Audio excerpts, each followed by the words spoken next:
இந்நிகழ்ச்சியை வழங்குவோர் பாலாஜா ஸ்ரீ சாய் மொபைல்ஸ். குறைந்த விலைக்கும் சிறந்த சலுகைக்கும்.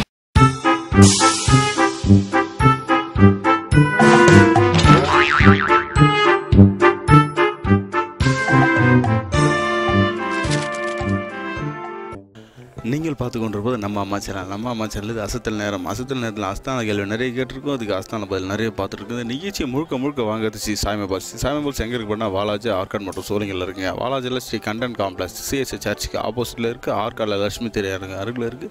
சோழிங்கரில் வாசவி திருமணம் அருகில் இருக்குது. இங்கே இருக்கக்கூடிய மாடல்லாம் வந்து பார்த்தா எந்த மொபைல் வாங்கினாலும் உங்களுக்கு வந்து நிச்சய பரிசு உண்டுங்க. இங்கே வந்து பார்த்தா உங்களுக்கு லோ எண்ட் மாடல் வந்து ஹை எண்டில் வந்து என்ன மாடல் இருக்குது எல்லா மாடல் மொபைலும் வந்து இருக்குது. எந்த மொபைல் வாங்கினாலும் உங்களுக்கு நிச்சய பரிசு உண்டுங்க. இதில் வந்து பார்த்தீங்கன்னாக்கா உங்களுக்கு வந்து எந்த மொபைல் வாங்கினாலும் 2 சிம் கார்டு உங்களுக்கு ஃப்ரீயாக இருக்குது.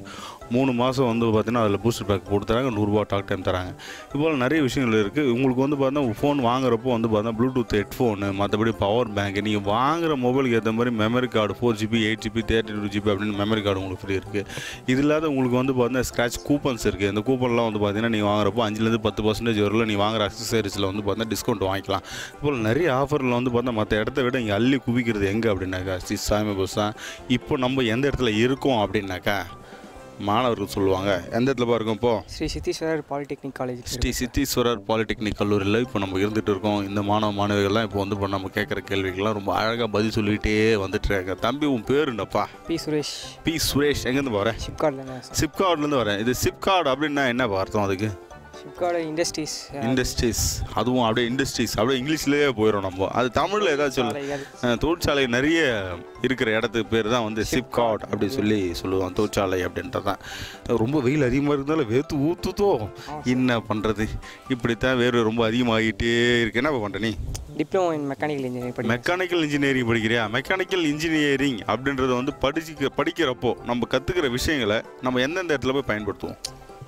இண்டஸ்ட்ரீஸ்லாம் அதே கம்பெனியில் போய் தானே. அப்போ உனக்கு சிப்கார்ட்டில் பக்கத்தில் இருந்தாலும் அப்படியே பக்கத்தில் இருக்க கம்பெனிக்குள்ளே போயிடலாமோ? வசதியாக இருக்கும். அப்படி தான். இப்போ இன்றைக்கி அந்த மெக்கானிசம் வந்து பார்த்தா நம்ம தெரிஞ்சுக்கிறது மூலமா வந்து பார்த்தீங்கன்னா கடைசி வரை வேலை செஞ்சுக்கிட்டே இருக்கணுமா இல்லை நம்மளும் ஒரு நாளைக்கு முதல்ல ஆகிறதுக்கான வாய்ப்புகள் உண்டா? அது நம்மக்கிட்ட இருக்க திறமையை பொறுத்து தான் சார். நம்ம வந்து சுய தொழில் தொடங்கலாம், இல்லை வந்து நம்ம கம்பெனியில் கூட நீங்கள் போய் இன்னொருத்துக்கிட்ட போய் வேலை செய்கிறதுனாலும் செய்யலாம். தனியாக நம்மளும் தொழில் ஆரம்பித்து பண்ணணுன்னாலும் அழகாக பண்ணிட்டு போயிட்டே இருக்கலாம். அப்படின்னா இல்லை ஒரு கார்டு எடுப்போம் பார்ப்போம்.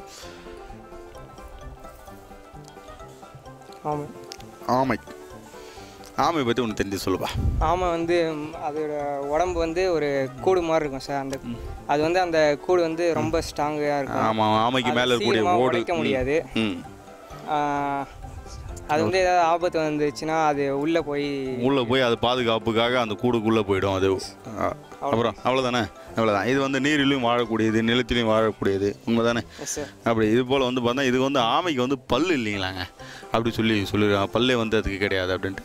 ஆனால் இந்த ஆமைகள் வந்து பார்த்தா இனப்பெருக்க காலங்களில் வந்து பார்த்தா முட்டையிட்டு இது பண்ணுறது வந்து குறிப்பிட்ட எல்லை பகுதிகளில் வந்து பார்த்தா அது ரொம்ப தூரமாக இருந்து நீச்சல் அடிச்சுட்டு வந்து அந்த இடத்துல தான் அது வந்து பண்ணும். ஏன்னா அந்த இடத்துல தான் அதோடைய தட்பவெப்ப நிலை வந்து சரியாக இருக்கும் அப்படின்றது வந்து அந்த காலத்துலேருந்தே வந்து பார்த்தா அதுக்கு தெரிஞ்சுக்கிட்டே இருக்குது. இன்றைக்கி வந்து பார்த்தா வேடந்தாங்கலில் பறவைகள் வந்து பல ஆயிரம் கிலோமீட்டர் அந்தாண்டிருந்து வந்து இங்கே வந்து பார்த்தா குஞ்சு பொறிச்சு அது வந்து பார்த்தா இங்கே வந்து தன்னோட இனத்தை வந்து பெருக்கி கொண்டு போகுதுன்றப்போ இதெல்லாம் வந்து இயற்கையில் வந்து பார்த்தா ரொம்ப நாளாக நடந்துகிட்டு இருக்கிற விஷயம். நம்ம நினச்சிட்டு இருக்கோம் நம்ம தான் வந்து இருக்கிறதுல ரொம்ப அறிவாளி மனிதர்கள் அப்படின்னு சொல்லி நம்ம நினைக்கிறோம். மனிதர்களோட வந்து மிருகங்கள் வந்து பார்த்தா நம்மளை விட ரொம்ப அறிவாளி. எவ்வளோ தூரம் இங்கே வந்து போனால் கூட சரிங்க, இது வரைக்கும் கரெக்டாக எந்த நேரத்தில் இங்கே வந்து பார்த்தா நம்மளுக்கு வந்து கோடை காலம் தொடங்குது, எந்த நேரத்தில் பனிக்காலம் தொடங்குது அப்படின்றது அங்கே இருக்கிற பறவைகளுக்கே தெரிஞ்சு தான் நம்மளுக்கு இங்கே வந்து போயிட்டுருக்கு. இந்த மாதிரி விஷயங்களை நீ படிச்சிருக்கியாப்பா? இல்லை சார், நீங்கள் சொல்கிற இப்போ தான் கேள்விப்படும். இதெல்லாம் வந்து படித்து தெரிஞ்சுக்கிறது வந்து பார்த்தா நிறைய விஷயம் இருக்குது. நம்ம வந்து பார்த்தா தினமும் வந்து செய்தித்தாள் வாசிக்கிறது, குறைஞ்சபட்சமாக செய்தித்தாள் வாசிக்கணும் அப்படின்றது உண்மை.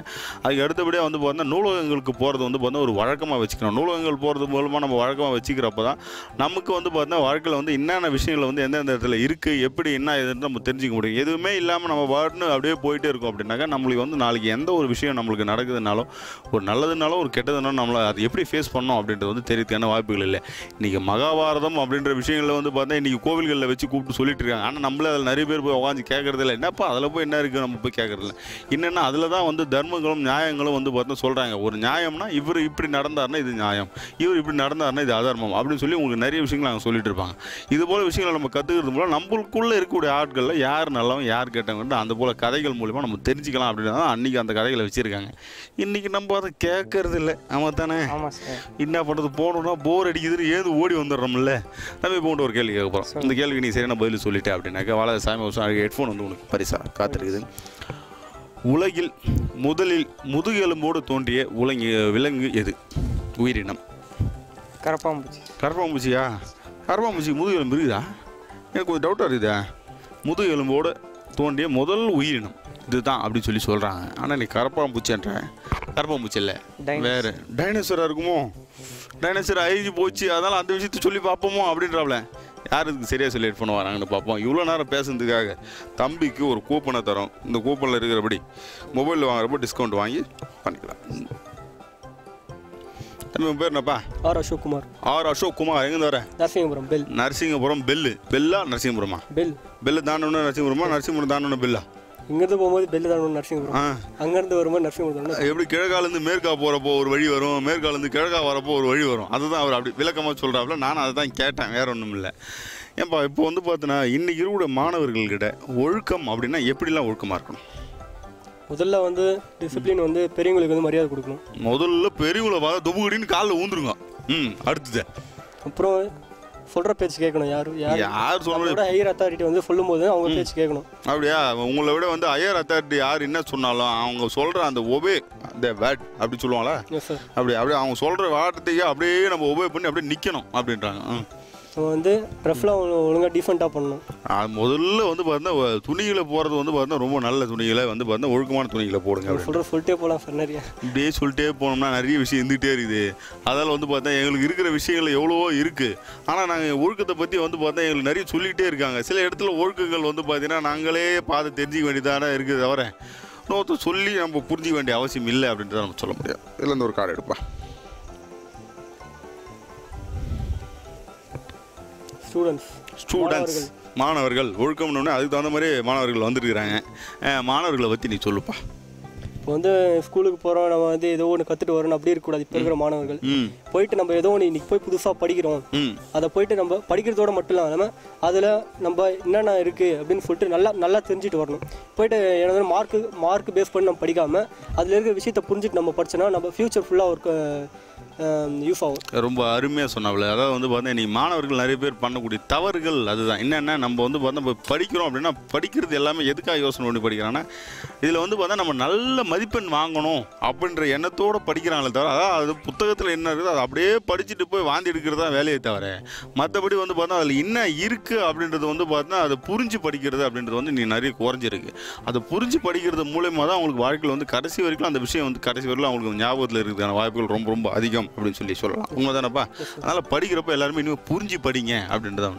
இப்போ உங்கள்கிட்ட ஒரு கேள்வி கேட்க போகிறோம். இந்த கேள்விக்கு நீ சரியான பதில் சொல்லிட்டேன் அப்படின்னாக்கா வாழ சாமி ஹெட்ஃபோன் வந்து உனக்கு பரிசாக காத்துருக்குது. என்ன கேள்வி அப்படின்னு பார்த்தோம்னா உலகில் முதல் முதுகெலும்போட தோன்றிய உயிரினம் எது? இதுதான் கேள்வி. மீன் தானே? இது கண்டிப்பாக மீன் தான் அப்படின்னு சொல்லி சொல்ல முடியுமா? இல்லை வேறு ஏதாவது இருக்குதா வாய்ப்பு? குரங்கு. மீனுக்கு அப்புறம் குரங்கா? சரி, அடுத்தது சாலமண்டர். அப்புறம் அடுத்தது அவ்வளோதானே? வேறு ஏதாவது இருக்கா? சொல்லிட்டே வந்துடு. இருக்கிற உயிரினங்கள் அனைத்தையும் நாங்கள் சொல்லிவிட்டதால் இதில் எது நீங்கள் சரியானது என்பதை நீங்களே பார்த்து தெரிந்து கொள்ளுங்கள் அப்படின்ட்டு தான் சொல்லணும் அப்படின்னா. இப்போ இவர் சொன்னது வந்து முதல்ல சொன்ன மீன் தான் அதுக்கு வந்து சரியான விடை. இது வந்து எங்கேயாவது படித்து பார்த்து தெரிஞ்சுக்கிட்டே இல்லை நீயே யோசிச்சு பார்த்த வரைக்கும் இதுவாக தான் இருக்கும் அப்படின்னு யோசனை பண்ணி பார்த்தாக்கா அது கடைசியில் மீன் தான் அப்படின்ட்டு. என்ன கேள்வி கேட்டேன் உங்கள்கிட்ட? முதல்ல முதுகெலும்போடு தோன்றிய உயிரினம். அதுக்கு என்ன பதில்? மீன். அதற்காக இவருக்கு ஹெட்ஃபோன் வாங்கிக்கப்பா. தம்பி உன் பேர் என்னப்பா? எம் சையத் உசேனா? எங்கேருந்து போகிற? ஆற்காடுலேருந்து வரியா? ஆற்காடில் எந்த இடத்துல பாருங்க நீ? கலவை ரோட்டில் பார்த்தேன். இந்த கலவை அப்படின்றால எதுக்கு அந்த கலவை ஊர் பேர் தெரியுமா? என்ன பண்ணுறாங்க அந்த இடத்துல கலவையில்? எப்படிப்பா? ஏதாவது இண்டஸ்ட்ரி இருக்குன்னு நினைக்கிறேன். ஆனால் அந்த விஷயத்தை பற்றி கிடையாது. கலவையில் பேயெல்லாம் ஓட்டுறாங்களா அதெல்லாம் உண்மை தானா அப்படின்றத கேட்கலாம். வந்தேன். எங்கள் சின்ன குழந்தை போய் பேயினா நாங்கள் ராத்திரி நேரத்தில் எங்கே தனியாக எங்கே போக முடியுமா? எங்களுக்கு பயம் அதிகமாகலாம் வந்துடும் அப்படின்றான். என்னப்பா படிக்கிற நீ? இப்போ கம்ப்யூட்டர் இன்ஜினியரிங். கம்ப்யூட்டர் இன்ஜினியரிங் படிக்கிறியா? அந்த கம்ப்யூட்டர் இன்ஜினியரில் கம்ப்யூட்டரில் ரொம்ப முக்கியமான ஸ்பேர்னா எந்த ஸ்பேர்ப்பா சொல்லுவாங்க? CPU தான். CPU தானே? மொத்தமாக சேர்ந்தது சொல்லிவிடுவதானா? இல்லை அதில் முக்கியமானது இதுதான் இதோடைய பிரெயின், இதுதான் இதோடைய போன் அப்படின்ற மாதிரி ஒன்று சொல்லியிருப்பாங்கல்ல? ஹார்ட் டிஸ்க்னு. ஹார்ட் டிஸ்க்குன்னு நினைக்கிறியா? ஹார்ட் டிஸ்க்கு தான். பிரெயின்னாக்கா ஹார்ட் டிஸ்க். அப்போ ப்ராசர் என்ன சொல்லுவோம்? இது மாதிரி கேள்வியெல்லாம் கேட்குது. டெக்னிக்கலான கேள்வியெல்லாம் கேட்டிங்கன்னா நாங்கள் எப்படி சொல்ல முடியும்? நாங்கள் எக்ஸாம் அதில் போய் உட்காந்துங்கிறப்ப நாங்கள் மறந்துடுவோம். இந்த நேரத்தில் கூப்பிட்டு எங்களை வச்சு கேள்வி கேட்டால் எப்படி சொல்ல பார்ப்போம் அப்படின்றாவில். இப்போ இதில் அந்த மவுஸ் இருக்குல்ல, மவுஸு, இந்த மவுஸில் வந்து எத்தனை பட்டன் இருக்குது? அதில் 2 buttons. 2 பட்டன் இருக்கா? என்னென்ன பட்டன் இருக்குது? Right click, left. அவ்வளோதானே? வேறு எதுவும் இல்லையா அதில்? அப்பர் டவுன்லோட் இருக்குமா? அது மேலே கொஞ்சம் அசையில். அப்போ 2 பட்டனுக்கு மேலே 2-3 பட்டன் இருக்குதுன்னு நினைக்கிறேன். அது ஒரு பட்டன் தான், ஒரே பட்டன் தானே மொத்தமா? 3 பட்டன். மொத்தம் 3, ஒன்று கூட வந்துடுச்சு. அதனால் அது 3 பட்டன் சேர்ந்துருக்குது. இதில் ஆப்டிக்கல் மவுஸுன்னு ஒன்று சொல்கிறாங்களே, அப்படின்னா என்னது? அதுக்கு முன்னாடி இருந்தது என்ன மவுஸ் இருந்தது? இது மாதிரி டெக்னிக்கலான கேள்விலாம் என்று கேட்காதீங்க. என்கிட்ட வந்து பொதுவாக இருக்கிற கேள்வி ஏதாவது கேளுங்க, நான் பதில் சொல்லிட்டு போயின்னு இருக்கிறேன். இதில் இருந்து ஒரு கார்டு ஒன்று எடுப்பா. வந்துரு. சிறு தொழிலில் என்ன பண்ணிட்டு இருக்காரு அவரு? கூட பண்ணுறாரு. சரி, இவரை பற்றி உனக்கு தெரிஞ்சு சொல்லு பார்ப்போம். அவர் கூட பேசுறது வந்து கூடைகளை இது பண்ணலாம். ஆமாம், இலைகள் மரத்துலேருந்து மூங்கில்லேருந்து கூடையில் இது மூங்கில் வந்து பார்த்தா கூடையை பின்னலாம். எவ்வளோ பெரிய விஷயத்தை சொல்லிட்டு இருக்காப்ல. அதெல்லாம் ஏனியும் செய்யலாம். கூடையில் ஏனியும் செய்யலாமா? அந்த மூங்கிலில் செய்யலாம். மூங்கிலுக்கு போயிட்டு நாங்கள் மூங்கிலை பற்றி கேளுங்க அப்படின்றாப்ல. சரி, மூங்கிலை பற்றி தான் சொல்லுப்பா, தெரிஞ்சுக்கலாம். அதில் சிப்பி இது அது மூடுற தட்டு செய்யலாம். அதான் அதை கூட செய்யலாம். கூடைக்கு மேலே மூடுற தட்டு செய்யலாம். அதுக்கு அடுத்தபடி அதை தூக்கிட்டு போகிற புடி செய்யலாம். அது மாதிரி அதில் அதே மூங்கில் அதுக்குள்ளே வெட்டி போட்டு கொண்டு போகலாம். அப்படி தானேப்பா? அப்படி தான். இப்படி இருந்தான்னா அப்படி இருந்தான்னா மூங்கில் எல்லாம் ஒன்று தான் அப்படின்னு. இந்த கூடை அப்படின்றது வந்து பார்த்தா இன்றைக்கி வந்து ரொம்ப வந்து கம்மியாக இருக்குதா? இப்போ பிளாஸ்டிக் தான் ரொம்ப யூஸ் பண்ணாங்க. வந்துட்டாப்ல பாயிண்ட்டுங்க. நான் கூட எங்கேயோ போனாப்ல பார்த்தா பாயிண்ட் வந்துட்டாப்ல. நீ பிளாஸ்டிக் தான் அதிகமாக பயன்படுத்திட்டு இருக்கிறான். இப்போ மூங்கில் இதெல்லாம் யூஸ் பண்ணுறது இல்லை. அதான் மூங்கில் கூட எல்லாம் அதிகமாக பயன்படுத்தாமல் போயிட்டோம். அதனால் வந்து பார்த்தீங்கன்னா முதல்ல நம்மளுக்கு ஆரம்பமாக இருந்தது எல்லாமே வீட்டில் வந்து மூங்கிலில் தான் பயன்படுத்த பொருள் நிறைய இருக்குது.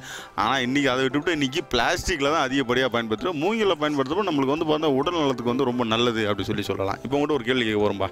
இந்த கேள்விக்கு நீ சரியான பதில் சொல்லிட்டேன்னா வாழ சாமி ஹெட்ஃபோன் வந்து உனக்கு பரிசாக காத்திருக்குது. என்ன கேள்வின்னா, மனிதன் தும்புவானே தெரியுமா? நீ எப்போ தும்பியிருக்கியா? தும்புவே? இந்த தும்புறப்போ மனிதனுடைய அந்த காற்று வந்து எத்தனை கிலோமீட்டர் வேகத்தில் வரும்? 3 கிலோமீட்டர் 4 கிலோமீட்டர் வேகத்தில் வரும். 2 இல்லை 3யா? 2 இல்லை 3 தானே? இது கண்டிப்பாக அவ்வளோதானா? இல்லை இன்னும் அதிகமாக இருக்குது வாய்ப்புகள் உண்டா?